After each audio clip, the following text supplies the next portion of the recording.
على فكرة في 3 طرق ممكن تحوّش بيهم فلوسك أو ممكن تحافظ بيهم على فلوسك. حلو؟ ممكن ما تتخيلهمش تمامًا يعني، بس أنا حصلوا معايا ال3 في الشهر ده يعني. الطريقة الأولانية هي الصدقة. يعني guess what والله بجد أنا كل شهر أقول أنا مزنوقة فمش هاتصدّق، أنا باتعوّر. والله باتعوّر تعويرة جامدة، وباتعوّر في عربيتي.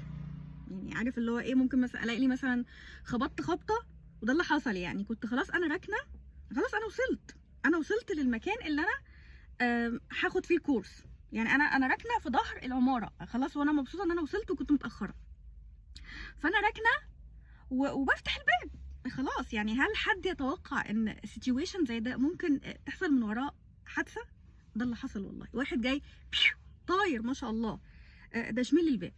أنا بافتح يعني لا بيا ولا عليا، عملتها كتير قبل كده يعني. فتحت كده عشان أخرج، أنا سمعت صوت زي انفجار. فبيقول لي حضرتك ما بصيتيش في المراية؟ قلت له ونزلتي فجأة؟ قلت له أنا نزلت عشان أنا نازلة من العربية.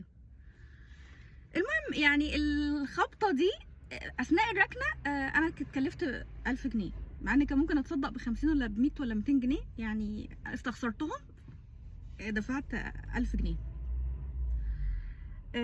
الحاجة التانية بقى، ده بقى اللي ياخدنا للحاجة التانية اللي هي إيه؟ الحذر. يعني أنا كنت هابُص في المراية، ما أنا أبُص في المراية أشوف مثلًا في حد جاي فتمام يعني، مش بافتحش الباب.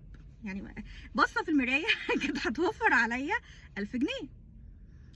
الحاجة التالتة بقى هي الانضباط في المواعيد. ما هو أنا ليه كل اللهوجة والصربعة دي؟ لإن أنا جاية الكورس متأخرة. هو الكورس بيبتدي 6، أنا جاية 6:30. ما صدقت وصلت الحمد لله، وهافتح الباب بقى عشان أجري بقى، مش مركزة في أي حاجة غير إن أنا عايزة أوصل الكورس والحق التأخير.